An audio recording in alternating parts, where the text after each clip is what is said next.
They told us that if we worked hard enough, saw more patients, stayed up to date, and just cared enough, we'd eventually find freedom, fulfillment, and financial stability. This was the narrative drilled into us from day one of physical therapy school, a comforting promise that our dedication would be eventually rewarded. But for so many of us, it became the biggest lie we were ever told. Because here's the truth.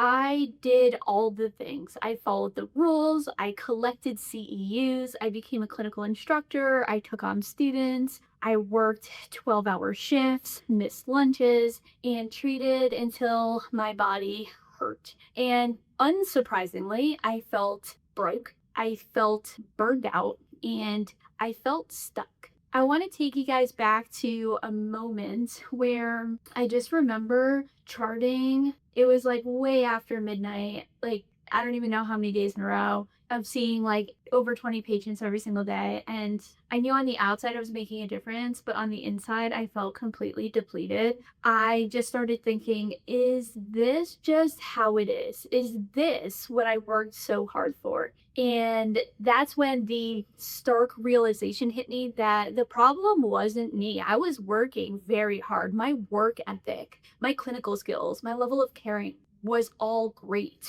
The problem was the very system that I was trained into, a system honestly designed around exploitation and how many patients you can see. And honestly, when we think about like we came from the era of the APTA Vision 2020, like you guys remember that, right? We were told you'll be a doctoring profession, elevated to a position that will hold respect and authority. You'll have direct access, empowering patients to seek your expertise without the unnecessary gatekeepers of other providers and insurance. And you'll have autonomy of being this practitioner, almost like a primary care model, the freedom to practice really at the peak of your license. But what did we actually get? We got insane productivity quotas, relentless demands to see more patients in less time. We got $75,000 salaries, barely enough to start putting a dent into those $150,000 to $200,000 of student loans. We got crazy caseloads that just feel like conveyor belts, working with 2, 3, 4 people at a time. We get micromanagement, every minute of our time accounted for. And we got the doctor title, which is only impressive on paper, but devoid of any real business education, leverage, or a viable way out of grinding. So Vision 2020 sounded good on paper, but in practice, it's essentially a professional gaslight. It painted a picture of empowerment while simultaneously stripping us of any power that we could have had. We were sold a dream, honestly, with no practical path, no support system, and no strategic guidance to actually own our own doctorate level value. And I will say it wasn't another certification that saved me from burnout. It was learning how to market ethically to attract the right clients and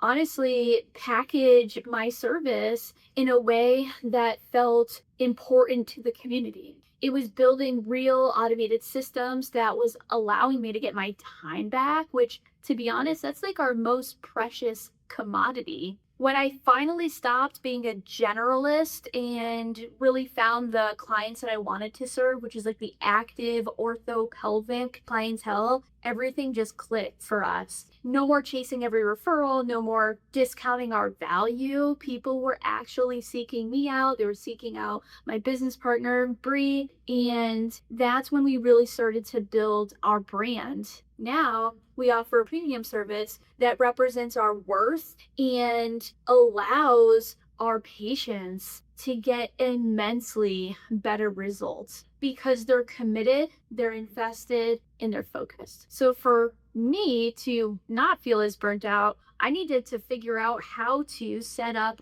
automated scheduling, intake forms, lead capture, emails, instead of living in a survival mode all the time. I felt like I needed to do something that allowed me to breathe. If you're in that same spot, you don't need 20 certifications to start feeling like yourself again. You really need a few different steps. Step one is you need to determine who your ideal client is going to be. So, who do you love working with?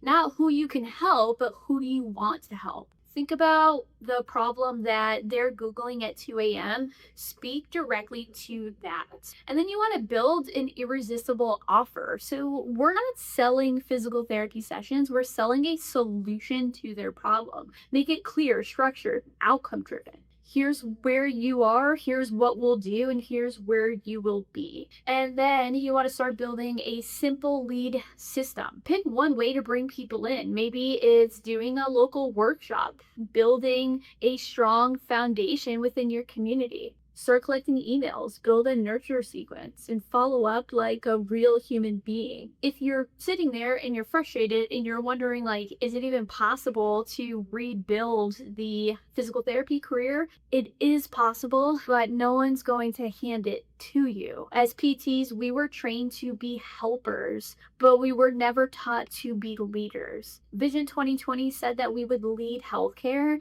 but what they forgot was you can't lead when you're exhausted, when you're underpaid, and when you feel like you're invisible because you're handcuffed by insurance companies. If you're looking to, again, build a career that supports your life, then implement some of the things that we're talking about today. And to be honest, that's why we created PelviPreneur, to help clinicians take it to the next level. So if this resonated with you, hit like, drop a comment with rebuild if you're done with the grind. And don't forget to subscribe because we are putting out content weekly. We'll talk through how we went from burnout to being booked out and how we were able to create and now sustain a multi-six-figure public health practice in Western Massachusetts.